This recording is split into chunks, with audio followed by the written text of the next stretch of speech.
오늘은 마지막 송년 주일일 뿐만 아니라 또 호세아도 마지막 장에 이제 도착하게 됐습니다. 오늘은 호세아서 14장 전체 말씀을 가지고 나누는데 1절부터 4절까지의 말씀을 봉독해 드리도록 하겠습니다. 이스라엘아, 내 하나님 여호와께로 돌아오라. 내가 불의함으로 말미암아 엎드러졌느니라. 너는 말씀을 가지고 여호와께로 돌아와서 아뢰기를 모든 불의를 제거하시고 선한 바를 받으소서. 우리가 숫송아지를 대신하여 입술의 열매를 주께 드리리이다. 우리가 앗술의 구원을 의지하지 아니하며 말을 타지 아니하며 다시는 우리의 손으로 만든 것을 향하여 너희는 우리의 신이라 하지 아니하오리니 이는 고아가 주로 말미암아 긍휼을 얻음이니이다 할지니라. 14장 4절은 다 같이 읽겠습니다. 내가 그들의 반역을 고치고 기쁘게 그들을 사랑하리니 나의 진노가 그에게서 떠났음이니라. 아멘. 14장을 읽으면서 가장 이렇게 중요한 구절이 4절 한 번만 다시 보여주세요.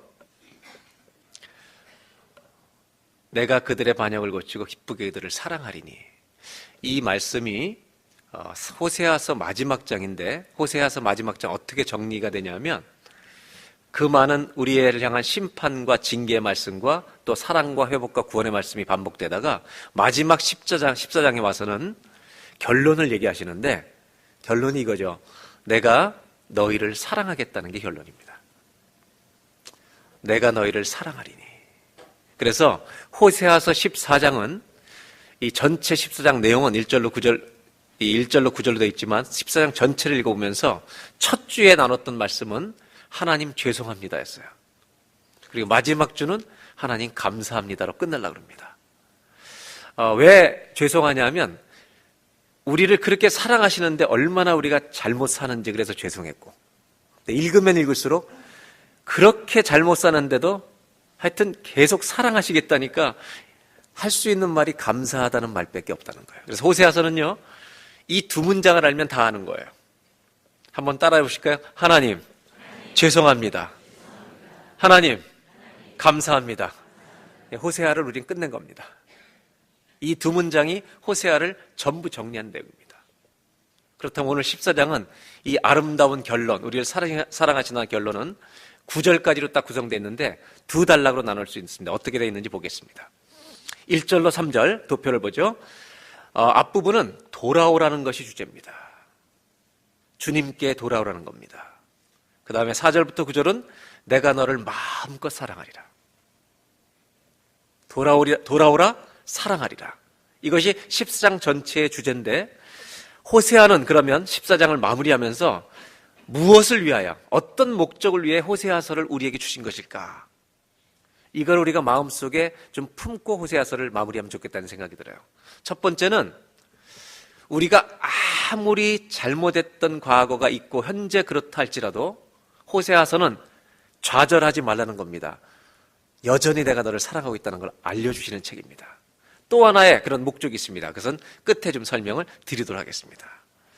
제가 오늘 성경 읽은 본문을 다시 한번 세 번역으로 좀 읽어드리도록 하겠습니다. 1절부터 3절까지. 이스라엘아, 주 너희 하나님께로 돌아오너라. 내가 지은 죄가 너를 거꾸로 뜨렸지만. 2절. 너희는 말씀을 받들고 주님께로 돌아와서 이렇게 아뢰어라. 우리가 지은 모든 죄를 용서하여 주십시오. 우리를 자비롭게 받아주십시오. 숫송아지를 드리는 대신에, 형식적인 예배를 드리는 대신에 우리가 입술을 열어 주님을 찬양하는 마음의 예배를 드리겠습니다. 이렇게 기도하라는 겁니다. 3절. 다시는 아시리아에게 우리를 살려달라고 호소하지 않겠습니다. 외부에 의존하지 않겠습니다. 군마를 의지하지도 않겠습니다. 다시는 우리 손으로 만들어 놓은 우상을 우리의 신이라고 고백하지도 않겠습니다. 고아를 가엾게 여기시는 분은 주님밖에 없습니다. 이렇게 하나님 앞에 돌아와서 이런 기도를 드리라는 겁니다. 그러면 14장 4절에 이제 다시 개역개정으로 돌아오면 이렇게 되어 있습니다. 4절. 내가 그들의 반역을 고치고 기쁘게 그들을 사랑하리니. 하나님 마음속에 있는 것은 우리를 마음껏 사랑해 주시는 것입니다.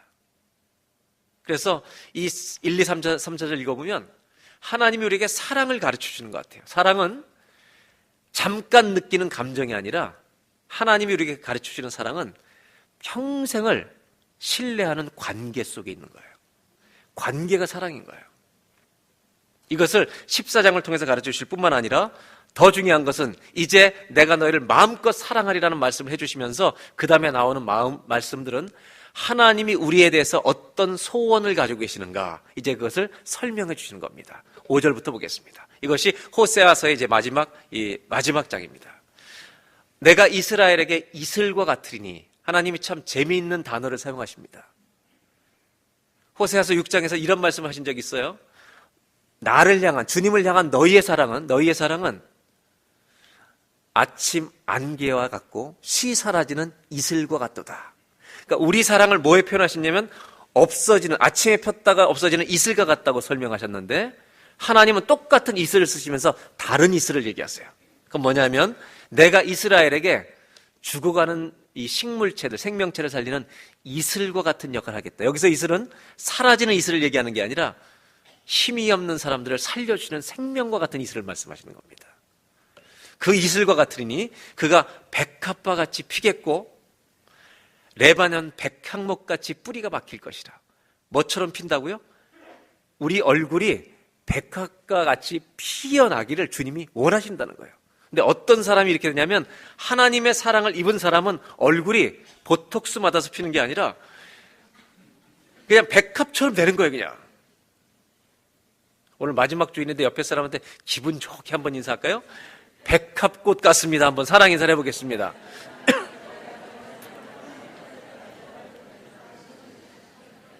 이게 하나님의 소원이에요. 하나님 뭐냐면 하나님은 어떤 분이냐, 우리들이 백합처럼 피어나는 사람이 되길 원하고 백향목처럼 뿌리를 박아서 많은 사람들이 그 사람 통해서 깃들이는, 우리의 하나님의 사랑을, 축복을 받아 다른 사람에게 흘려보내는 그런 사람이 되길 원하신다는 게 주님의 소원이고 마음이에요. 6절에 보면 이렇게 나옵니다. 6절, 그의 가지는 퍼지며 그의 아름다움은 감람나무와 같고 그의 향기는 레바논 백향목 같으리니. 이렇게 우리가 이런 사람으로, 이런 존재가 되기를 하나님 원하시고 그 사랑을 부어주시겠다는 겁니다. 7절, 그 그늘 아래에 거주하는 자가 돌아올지라 그들은 곡식같이 풍성할 것이며 포도나무같이 꽃이 필 것이며 그 향기는 레바논의 포도주같이 되리라. 8절, 에브라임의 말이, 이스라엘 사람들의 말이 내가 다시 우상과 무슨 상관이 있으리요 할지라. 우리는 더 이상 우상을 섬기지 않겠습니다. 내가 그를 돌아보아 대답하기를 나는 푸른 잣나무 같으니 네가 나로 말미암아 열매를 얻으리라. 하나님은 이런 존재가 되기를 원하시는 거죠. 그러니까 하나님은 우리를 축복하시기 위해서 많은 것을 준비하고 계시는 거예요. 돌아와라. 나와 바른 관계 속에만 있으면 하나님의 사랑과 축복을 받는 백향목 같은, 레바논의 백향목, 나이가 들어도 백합꽃같이 피는 사람이 될 것이다. 이게 하나님의 소원이라는 것입니다. 그리고 9절에 이렇게 말씀하십니다. 이것이 호세아서의 마지막 절입니다. 누가 지혜가 있어 이런 일을 깨달으며 누가 총명이 있어 이런 일을 알겠느냐. 여호와의 도는 정직하니 의인은 그 길로 다니지만, 이 말씀을 따라 다니지만 그러나 죄인은 그 길에 걸려 넘어지리라. 말씀을 들어도 뭔지 모르고 이 말씀과 거부되는 삶을 살게 된다는 겁니다. 만약 우리가 이 사랑을 한다면 우리는 지혜로운 자라는 겁니다. 저와 여러분은 이 말씀을 깨닫고 넘어지는 자가 아니라 그 길에 다니는, 진리에 다니는, 말씀을 따라 다니는 저와 여러분이 되시기를 축원합니다. 오늘 저는 제목을 하나님 감사합니다라고 붙인 이유가 하나 있습니다. 그건 뭐냐면 하나님이 우리를 사랑하시겠다는 말씀을 약속하셨을 뿐만 아니라 이것이 하나님이 하신 약속입니다. 그 다음에 호세아서 14장 전체에 나타난 내용이 우리를 그렇게 사랑하시는 하나님 아버지의 마음이 다 드러나 있기 때문에 이걸 읽으면서 호세아서 마지막 장에 우리가 정리해야 될 제목은 감사합니다밖에 없다. 그래서 하나님 감사합니다라고 붙였습니다. 그래서 여러분들에게 오늘 나누려고 하는 것은 왜 감사하는지에 대한 3가지 이유를 좀 나누려고 하는 겁니다. 먼저 질문을 하나 하고 싶은 게 있는데요. 호세아서를 우리가 읽은 뿐만 아니라 우리 인생을 돌아보면서 하나님이 여러분 각자 나를, 자기 자신을 하나님이 나를 사랑하신다고 혹시 믿으시나요? 이거는 똑바로 대답해야 될 문제입니다. 한번 정말 생각해 보세요. 내가 지금까지 인생을 살아보니까 하나님은 정말 나를 부족하지만 사랑하신다고 믿으십니까? 그럼 한 가지만 더 물어볼게요. 왜 사랑하실까요? 저는 호세아서를 내내 읽으면서 오늘 마지막 장까지 이제 정리하면서 제 마음속에 끊어지지 않는 질문이 이것이었습니다. 하나님은 왜 나를 사랑하실까?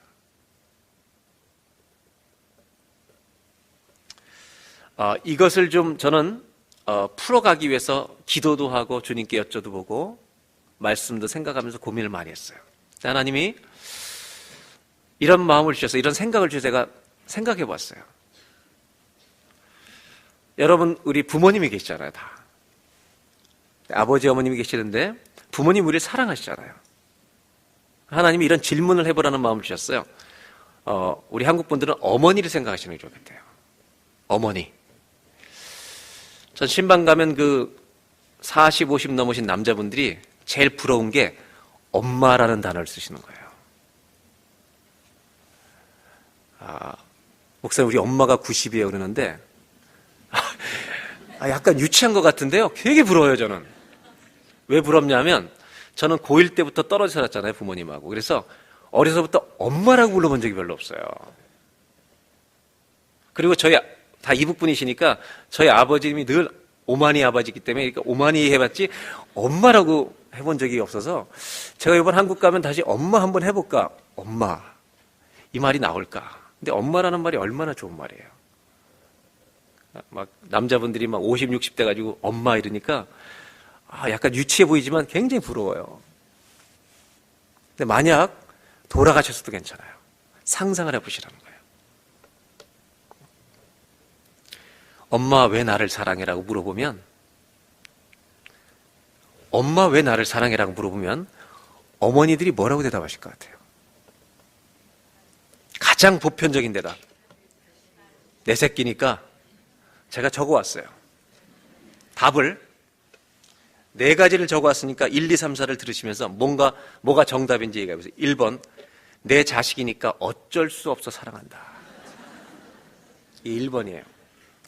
2번, 너는 지금까지 사랑받을 만한 행동을 늘 하면서 살았기 때문이야. 절대 아니지, 이거는.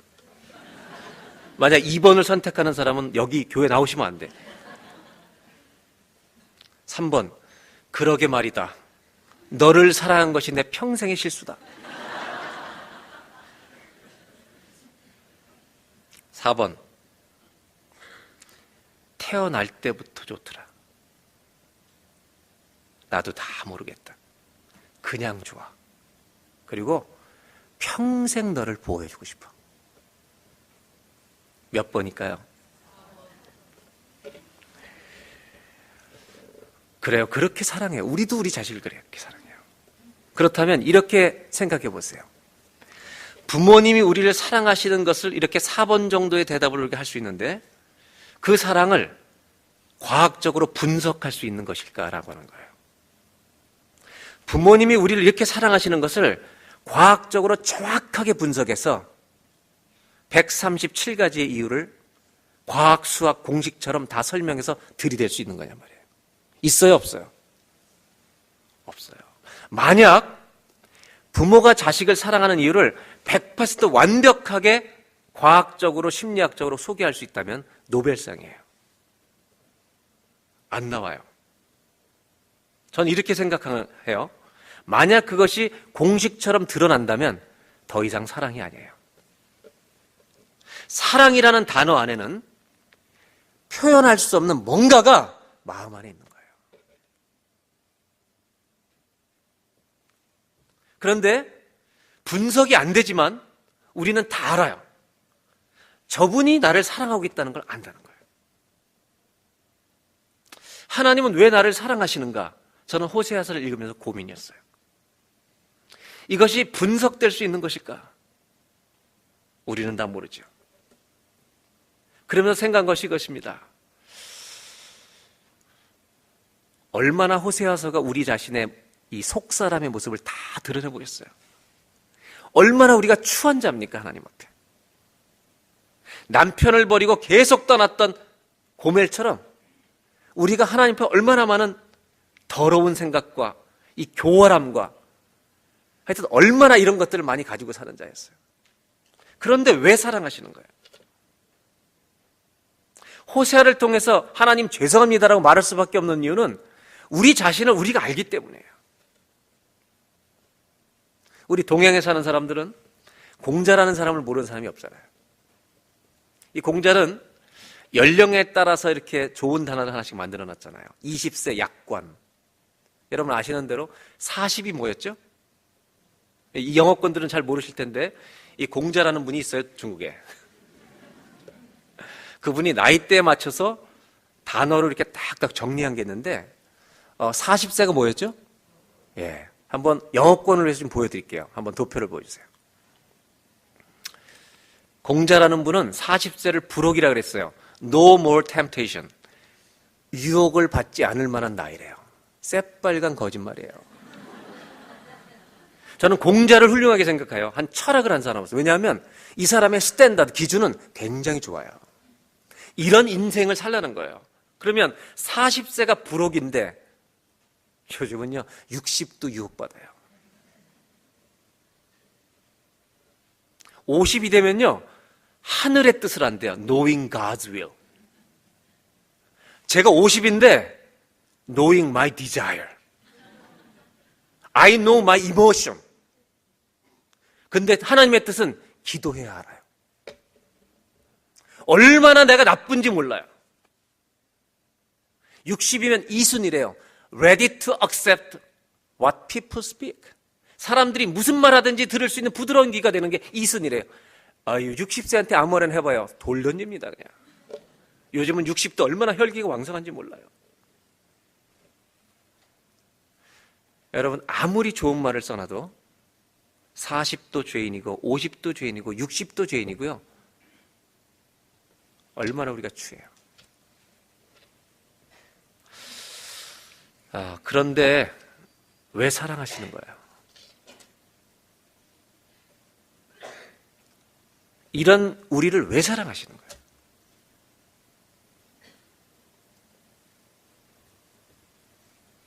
오늘 첫 번째로 나누고 싶은 게 이거예요. 감사할 수밖에 없는 거죠. 한번 따라 하실까요? 나 같은 죄인을 사랑해 주셔서 감사합니다. 저는 호세아를 읽으면서 나를 사랑하신다고 계속 약속하니 이 약속을 들으면서 우리가 감사할 수밖에 없는 이유가 있다. 그것은 죄인인데, 참 더러운데, 우리가 얼마나 교활한데 왜 이렇게 사랑하시지? 주님이 이렇게 대답하세요. 그냥 좋아. 너희가 태어날 때부터 좋았어. 우리가 어떤 상황이 있든지 관계없다는 말이에요. 호세아서는 이걸 얘기하는 거예요. 하나님 말씀하시기에 나는 네가 그냥 좋아. 네가 그렇게 못된 짓을 했어도 나는 너를 사랑할 거야. 이 음성을 듣고 오늘 하나님 앞에 감사하는 마지막 주일이 되시기를 주의 이름으로 축원합니다. 두 번째 이유가 있습니다. 하나님의 사랑에 대한 호세아서를 쭉 읽으면서 제 마음속에 또 한 가지 감사합니다 고백할 수밖에 없는 이유가 있습니다. 그것은 주님이 우리를 어떻게 사랑하는지를 성경에 보여주셨고 그 사랑을 이루어 가셨기 때문입니다. 요한복음 13장에 예수님은 오셔서 하나님의 사랑을 이렇게 표현하셨습니다. 한번 볼까요? 1절에 유월절 전에 예수께서 자기가 세상을 떠나 아버지께로 돌아가실 때가 이른 줄 아시고, 이제 다 같이 읽겠습니다.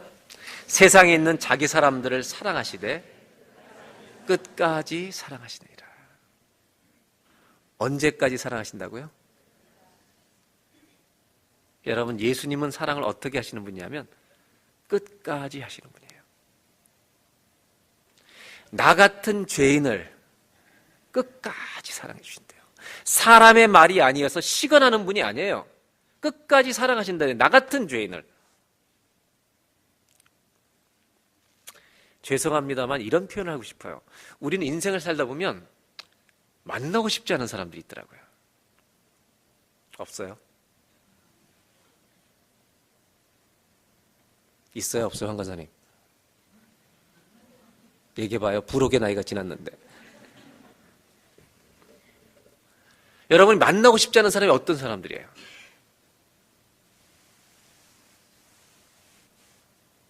욕하고 비방하고 앉기만 하면 부정적인 얘기하고 내 마음을 다 쑤셔놓고.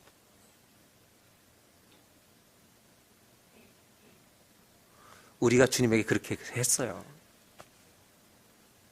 근데 주님은 나 같은 죄인을 끝까지 사랑하시는 거예요.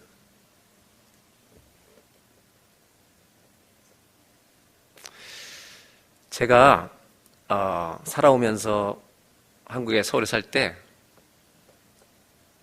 전과 이범을 둔 아들을 둔 어머니가 계셨어요. 똑같은 죄를 두 번 져서 재판정에 가는데 그 어머니가 그 재판하는데 꼭 가셔요. 여러분 상상을 해보세요. 그 아들이 똑같은 죄를 짓고 이제 처벌을 받게 되는데 주변 사람들이 가서 저 남자가 누구냐고 물어보면 모르는데요? 이렇게 얘기할 것 같아요. 제 아들이라고 얘기할 것 같아요. 아주머니들 아들이면 어떡하겠어요? 어떻게 할 것 같아요? 네? 네, 나 쟤 몰라 이렇게 얘기해요? 그럴 분들이 좀 보여요? 여러분, 내 아들이 전과 이범인데 사람들이 물으면 내 아들이라고 말해요, 안 해요? 하는 거예요. 물어볼 필요도 없어요, 여러분. 그 어머니는 아들이라고 말할 뿐만 아니라요, 그 아들 나오면, 감옥에서 나오면 또 다 줘요.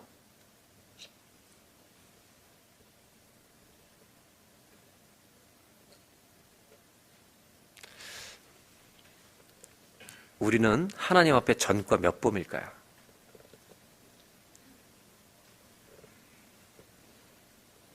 전과 몇 범쯤 될까요? 한 100번 될까? 아니, 무슨 말을 그렇게 해요? 1000번 될까요? 아이, 무슨 말씀을. 하늘을 두루마리 삼고 바다를 먹물 삼아도 우리의 죄를 용서하기 위해서 그분이 베푸신 사랑은 다 기록할 수 없겠네요. 여러분, 이거 아세요? 우리가 하나님 앞에 흉악범인 거? 좀 죄송하지만 서로 이렇게 눈을 똑바로 두고 깨워주면 좋겠어요. 인사를 하시는데 형제님, 자매님, 전과가 많으시네요. 한번 인사를 나누겠습니다.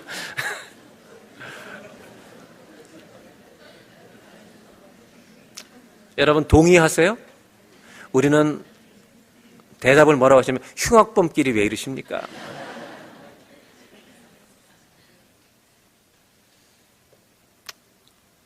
이해가 되시는 거죠? 우린 하나님 앞에 아주 질이 나쁜 전과범이에요. 그게 호세아서가 가르쳐 주는 거예요. 근데 더 놀라운 것은 이 흉악범을 끝까지 사랑해 주신다는 거예요. 무슨 얘기를 성경하는 거냐면 이겁니다, 여러분. 내가 하나님 앞에 구원을 받을 만한 어떤 행동도 없다는 거예요. 구원을 받고도 내가 구원을 지킬 수 있는 행동이 나한테 어떤 것도 없다는 거예요. 구원은 100% 시작부터 끝까지 하나님의 사랑으로부터만 오는 거예요. 그래서 로마서는 이것을 믿음에서 믿음으로 말미암는다고 얘기하는 거예요. 오늘 두 번째로 한 해를 마무리하면서 호세아서를 정리하면서 나누고 싶은 하나님의 사랑에 대한 두 번째 감사는 이거예요. 한번 따라 하실까요? 끝까지 사랑해 주셔서 감사합니다. 하나님의 약속입니다. 이 흉악범을 하나님은 끝까지 사랑해 주실 줄로 믿습니다. 그래서 소망이 있는 거예요, 저는. 그리고 이 사랑을 지킨다는 약속으로 어떻게 하셨어요? 성경을 제가 읽어드릴게요. 호세아서 우리가 11장에 하나님이 이렇게 말씀하세요. 옛날에 새 번역을 여러분들 보여드린 거죠. 내가 너의 걸음마를 가르치셨다. 11장에 8절을 보겠습니다. 에브라임아, 내가 어찌 너를 버리겠느냐? 이스라엘아, 내가 어찌 너를 원수의 손에 넘기겠느냐? 우리 같은 이 죄를 지은 하나님 앞에 전과를 저지른 사람들 있잖아요. 이 사람들을 하나님이 처벌하려고 해도 처벌할 수가 없다는 거예요. 제가 이번에 두 번째 주제를 적으면서 끝까지 사랑해 주셔서 감사합니다를 적을 때 거기다 한 단어를 넣고 싶었는데 뺀 거예요. 끝까지 이 전과범을 기분 나쁘실까 봐 뺀 거예요. 근데 그러나 그 단어를 넣어서 여러분들이 읽으셔야 돼요. 원수의 손에 어떻게 넘기겠느냐? 내가 어찌 너를 아드마처럼 버리며 어찌 너를 스보임처럼 만들겠느냐? 그 다음을 보겠습니다. 후반부. 다 같이 한번 읽어볼까요? 너를 버리려고 하여도 나의 마음이 허락하지 않는구나. 너를 불쌍히 여기는 애정이 나의 속에서 불길처럼 강하게 치솟으라. 하나님 우리를 끝까지 사랑하기 하시기 위해서 택한 방법은 하나님 마음이 사랑하기 때문에 택한 방법은 예수 그리스도를 보내셔서 우리의 죄값을 다 그분에게 옮겨주신 거예요. 그 무슨 얘기냐면 여기 9절에 나와 있는 거죠. 하나님이 지금 사랑하시는 사랑은 언어가 아니에요. 마음이라는 거예요. 그분의 중심에서부터 우리 한 사람 한 사람을 다 사랑하는데 끝까지 내 모든 것을 다 주고도 너를 살릴 만큼 사랑한다는 거죠. 그래서 주님의 사랑은 마음에서부터 나오는 거예요. 이것이 바로 로마서 5장 8절이죠. 보겠습니다. 우리가 아직 죄인 되었을 때 그리스도께서 우리를 위하여 죽으심으로 하나님께서 우리에 대한 자기의 사랑을 확증하셨느니라. 호세아서에 약속하신 이 사랑은 호세아서의 십자가를 담고 있는 사랑이라는 거죠.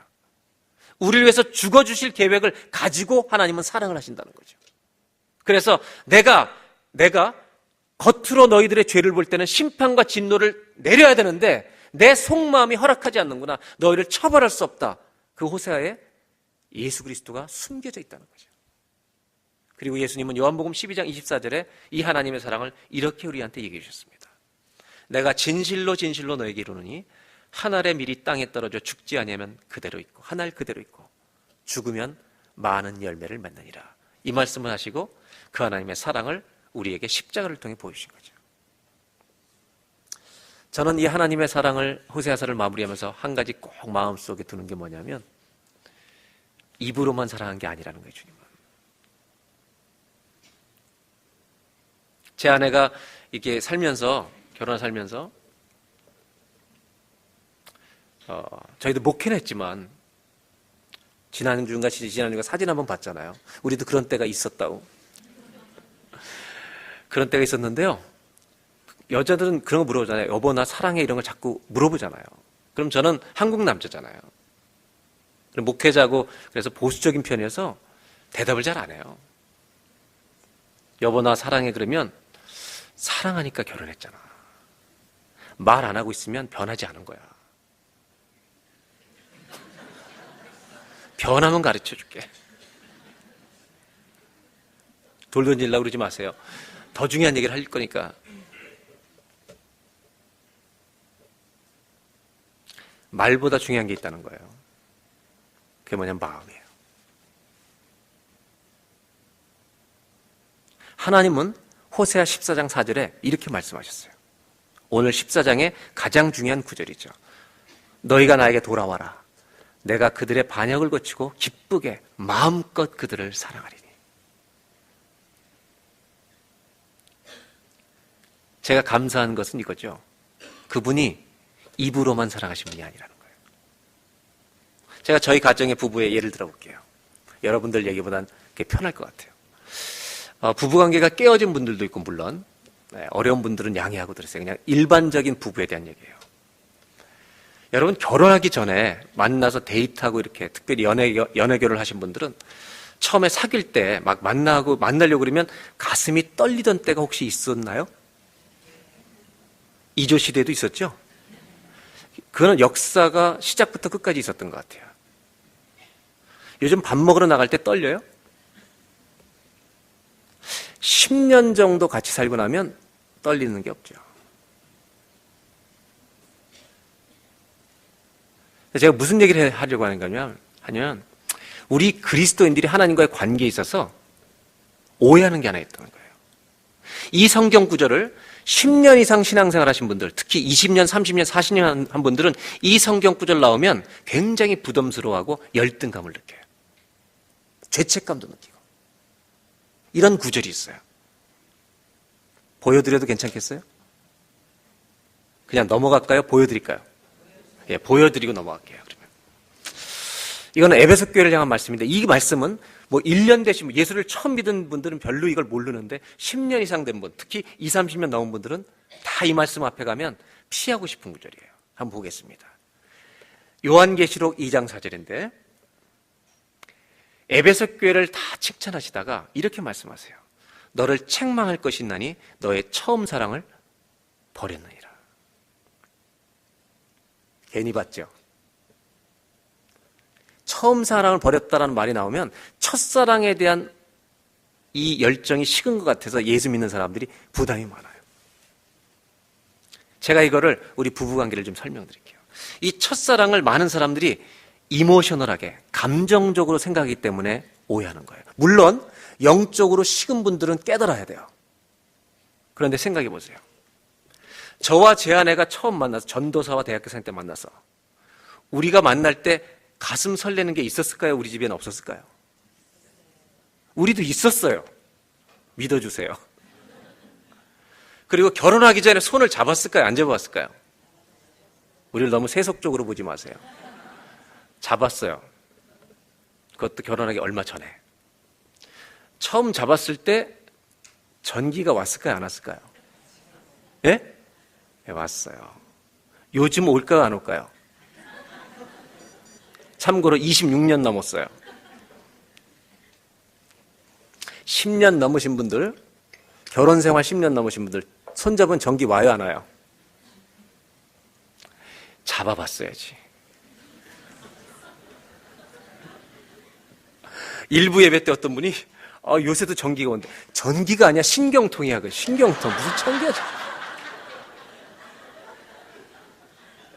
신경이 찌릿찌릿한 거지. 이건 나이가 들어서.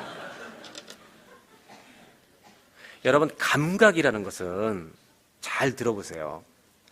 어머니들이 된장찌개 뜨거운 그 뚝배 그릇을 손으로 집을 수 있는 거는 20대 때부터 집은 게 아니에요. 자꾸 만졌기 때문에 괜찮은 거예요. 근데 새댁들이 만지면 튀어요. 여러분, 10년 지난 부부가 만졌는데 전기 오면 안 돼요. 와이프가 아니라 다른 여자를 만진 거지. 무슨 얘기냐면 우리가 하나님의 첫사랑을 잃어버렸다 얘기할 때 자꾸 감각적으로 생각한다는 말이에요. 제가 다시 돌아볼게요. 제 아내와 저도 마찬가지라는 거죠. 데이트할 때 그런 시즌이 있었겠죠. 왜 없었겠어요? 지금은 전기 안 와요. 만질라 그러면 툭툭 치지, 손을. 근데 제 아내와 저는 26년이란 짧은 기간을 같이 살아왔어요.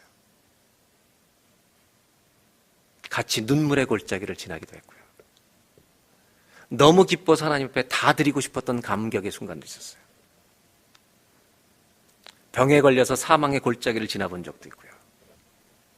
둘이서만 병상에서 예배를 드려본 적도 있고. 제 아내와 저는 감정적인 전기는 안 통하지만 26년이라는 인생의 희노애락의 골짜기를 지나면서 전우애가 있는 거예요. 요즘은 누가 남자인지 여자인지 잘 구별도 안 되지만,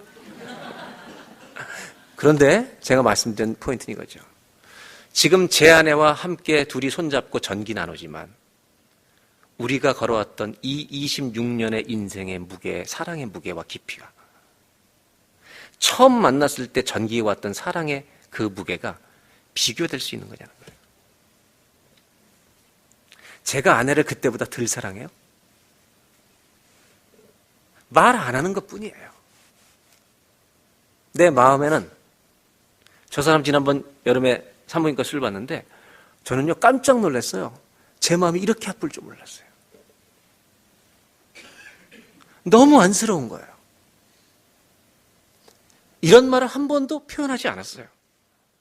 그러나 26년이라는 시간을 같이 걸어왔기 때문에 우리 안에 다져진 영적인 크리스찬으로서, 한 남편과 아내로서의 이 전우애와 동지의식은 처음 만났을 때 짜릿한 것과 비교 안 되는 거죠.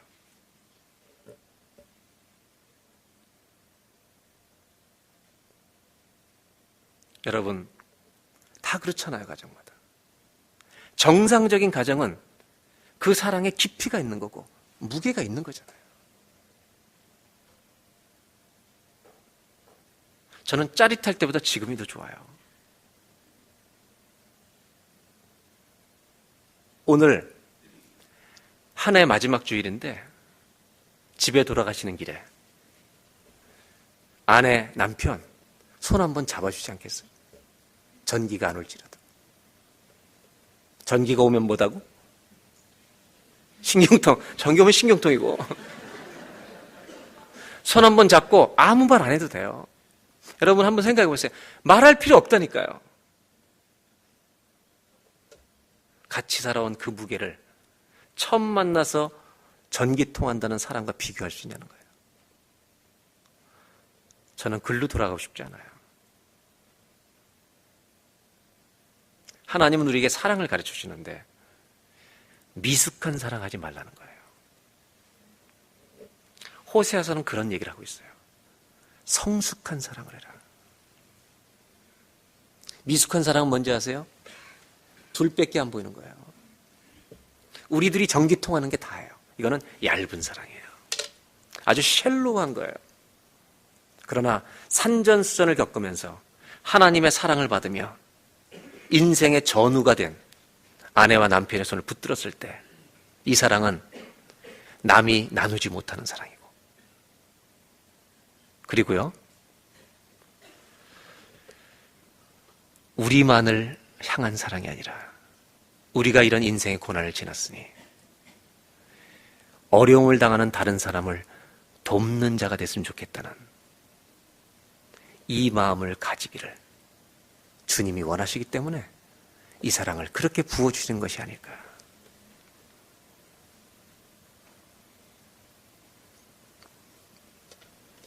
저는 오늘 감사하는 이유가 마지막으로 이거예요. 한번 따라 하실까요? 마음으로 사랑해 주셔서 감사합니다. 하나님이 말로만 사랑해 주신 분이 아니에요. 온 마음을 다 해서 우리를 사랑해 주신 거예요. 그래서 우리는 잊지 말아야 돼요. 내가 비록 지금 잘못 살고 있어도 하나님이 사랑하고 계시다는 것을. 그래서 영적으로 정말 피폐한 사람이 아니라면 10년, 20년, 30년을 사는 성도님들이 처음 사랑을 버렸다는 말에 더 이상 열등감 갖지 마시고요. 이렇게 생각하셔야 돼요. 처음 예수 믿었을 때처럼 짜릿한 감정은 없지만 주님, 저는 주님과 함께 사망의 골짜기를 지났습니다. 주님과 함께 이 믿음의 우여곡절을 지니며 정말 주님의 가족이 되었습니다. 나는 어려운 일이 닥치면 주님 안 떠납니다. 여러분, 처음 사랑 잃어버린 자가 아니라 처음 사랑이 견고해진 성숙한 사랑이 되어 있다는 것을 오늘 확인하는 예배가 되시기를 주의 이름으로 축원합니다. 저는 그래서 더 이상 첫사랑을 버렸다는 말에 열등감 갖지 않기로 했어요. 하나님, 그래요, 짜릿한 건 줄었는지 모르지만 저는 주님 안 버릴 겁니다. 올해의 주제가 이 강이 흐르는 곳마다 모든 것이 살아나리라 했잖아요. 저는 그 말씀을 마지막 주일에 이렇게 바꾸고 싶어요. 하나님의 사랑이 흐르는 곳마다 죽었던 자가 살아난 것처럼 그 사랑을 받은 우리들이 그 사랑을 나눠줄 때 모든 자들이 살아나게 될 줄로 믿습니다. 그래서 여러분, 교회의 사명, 성도의 사명은 그 사랑을 주러 오신 예수님이 하시던 그 일을 계속 이어가는 것이 교회의 사명이고 그리스도의 사명이라는 걸 잊지 마시고, 그래서 예수님은 승천하시기 직전에 너희는 땅끝까지 모든 민족에게 이 복음을 전파하라고 말씀하신 것이죠. 우리가 그리스도인으로서 교회로서 성숙한 사랑을 가진 자는 우리가 해야 될 마지막 사명은 예수 십자가의 사랑을 전하는 것.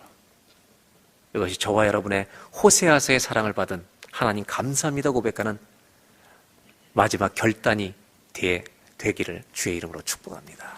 오늘 저는 호세아를 마치면서 또 마지막 송영주일이에요. 그러니까 한 해 동안 정말 우리를 사랑해 주신 분 주님밖에 없어요. 그래서 감사합니다밖에 할 수 없는데 그 이유가 세 가지. 첫째는 나 같은 죄인을 사랑해 주셔서. 두 번째는 언제까지 사랑해 주신다고요? 끝까지 사랑해 주셔서. 세 번째는 마음으로 사랑해 주셔서. 옆에 분하고 사랑의 인사를 나누겠습니다. 이런 사랑을 받은 분입니다. 한번 형제님 자매님은 이런 사랑을 받으셨습니다. 한번 사랑의 인사를 나누겠습니다.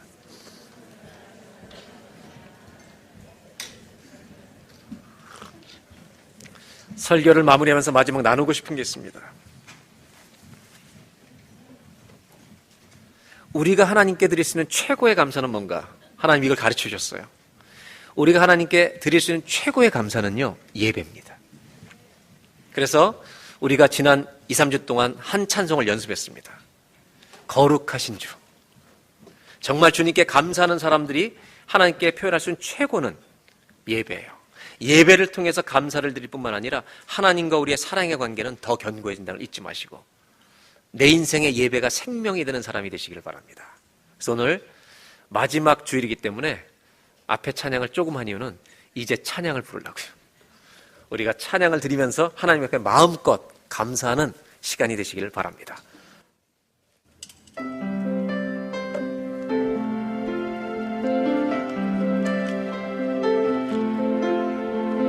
온 땅에 거룩하신 주 항상 동일하신 주님 다시 오신 평화의 왕자 예수 알파와 오메가 처음과 나중 영원한 전능하신 주 항상 동일하신 주님 다시 오신 평화의 왕자 만물이 주 찬양해 거룩하신 주 주를 높이세 보좌 위 주님 주 다스리시네 주님 발 앞에 멸류관 되어 존귀하신 주를 송축해 주를 송축해 찬양합니다 세상의 구주 주 나라 영원해 주님 발 앞에 멸류관 드려 존귀하신 주 거룩하신 주 거룩하신 주 주를 높이세 보좌 위 주님 주 다스리시네 주님 발 앞에 멸류관 드려 존귀하신 주 주를 송축해 주를 송축해 찬양합니다 세상의 구주 주 나라 영원해 주님 발 앞에 멸류관 드려 존귀하신 주 존귀하신 주 존귀하신 주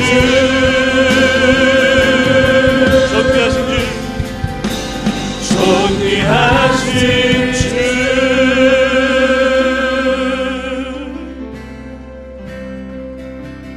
내 평생의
나를 부르시니가 하나님,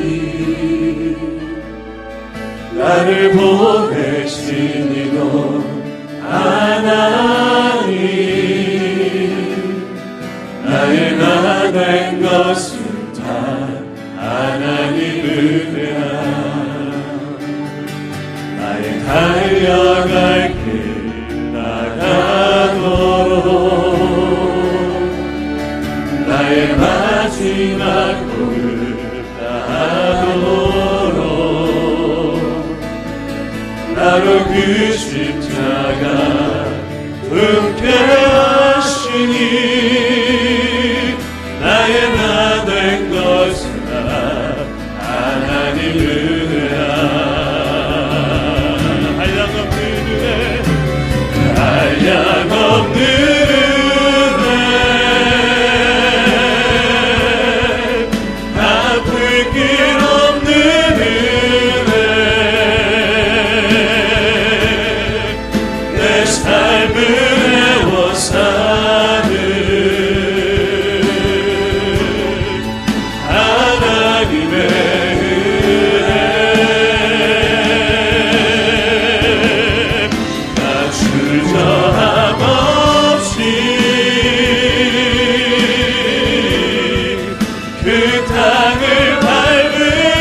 한량없는 은혜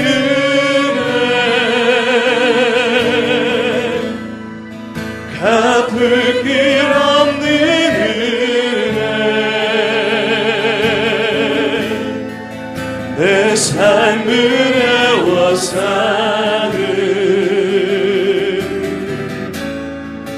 하나님의 은혜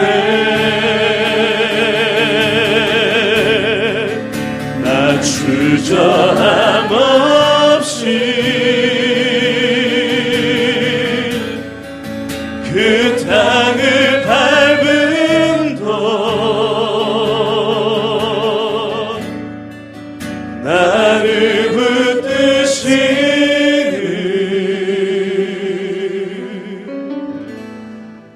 하나님의 은혜.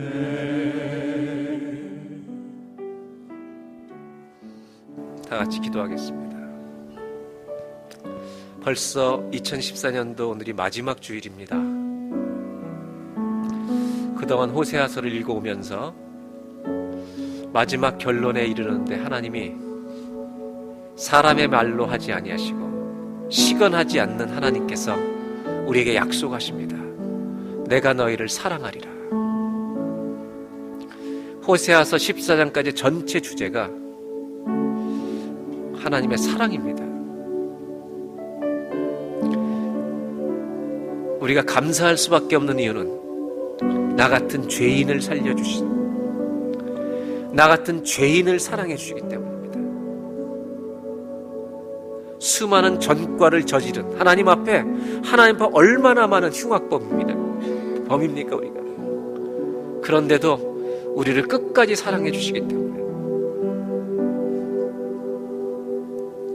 그 약속을 지키시기 위해 예수님을 보내주시고 목숨을 다 버려 우리를 건져주신, 입으로 사랑하시는 주님이 아니라 마음 중심으로 사랑해 주시는 주님이기 때문에 한 해 마지막 주일에 우리가 주님께 드릴 수 있는 고백은 하나님 감사합니다 밖에 없는 것 같습니다. 이 시간 다 같이 어떤 상황에 있든지 관계없이, 수많은 문제를 아직 껴안고 또 내년을 맞이해야 되지만 관계없이 하나님 나를 사랑해 주시기 때문에 내가 넉넉히 이기리라 믿습니다.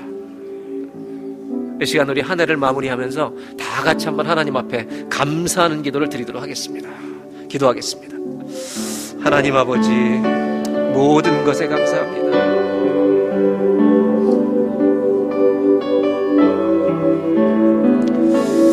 나 같은 죄인을 사랑해 주셔서 감사합니다. 그것도 잠깐 사랑하시는 것이 아니라 끝까지 사랑해 주셔서 감사합니다. 입으로 말로만 하시는 사랑이 아니라 온 마음을 다하여 사랑해 주셔서 감사합니다.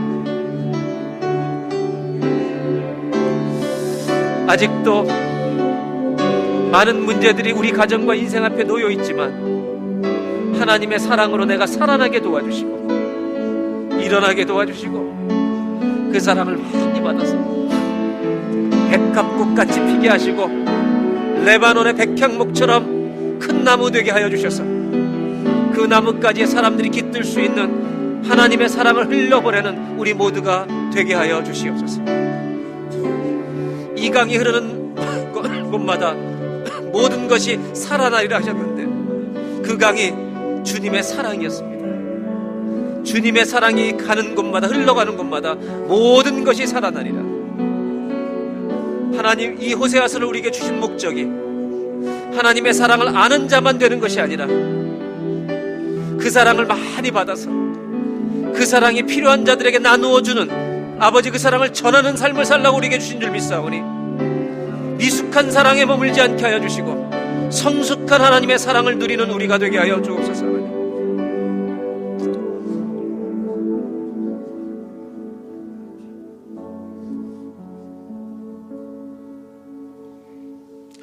하나님 감사합니다. 이 마지막 주일에 한 해를 마무리하며 드릴 수 있는 우리 모두의 고백입니다. 우리 같은 죄인을 사랑해 주셔서 감사하고 끝까지 사랑해 주셔서 감사하고 온 마음으로 사랑해 주셔서 감사합니다. 우리도 주님을 그렇게 사랑하는 성숙한 사랑을 가지고 주님을 섬기는 우리 모두가 되게 하여 주옵소서. 하나님께 감사할 수 있는 최고의 것이 예배라는 것을 알게 해 주셔서 내 평생토록 예배가 생명되는 사람이 되게 하여 주옵소서. 예수님의 이름으로 기도하옵나이다. 1년의 마지막 주일입니다. 우리 두 손을 모으고 주님 앞에 기도하겠습니다. 사랑의 하나님, 1년이 지나갔습니다. 참으로 빠르게 지나갔습니다. 힘들고 어려운 시간 많이 있었지만 주님 손 붙들고 건너왔습니다. 지금도 건너가고 있습니다. 하나님, 얕은 사랑을 하지 않게 하여 주시고 주님과 깊은 사랑을 하게 하여 주옵소서. 감정으로 느끼는 사랑이 아니라 어떤 풍랑이 와도 주님을 놓지 않을 것입니다. 인생의 순례길을 겪으면서 산전수전을 겪으면서 우리 안에 들어와 있는 이 믿음의 귀한 하나님의 인내와 견고함이 남은 인생을 넉넉히 살아가는 은혜가 되게 하여 주시고 하나님이 주신 선물이 되게 하여 주옵소서. 아직도 문제를 껴안고 2015년을 맞이해야 되는 성도님들이 있습니다. 오늘 이 마지막 예배가 하나님께서 내가 너희를 끝까지 사랑할 것이다, 내가 너희를 끝까지 사랑해 줄 것이다 주시는 이 음성을 응답으로 받고 돌아가는 예배가 되게 하여 주옵소서.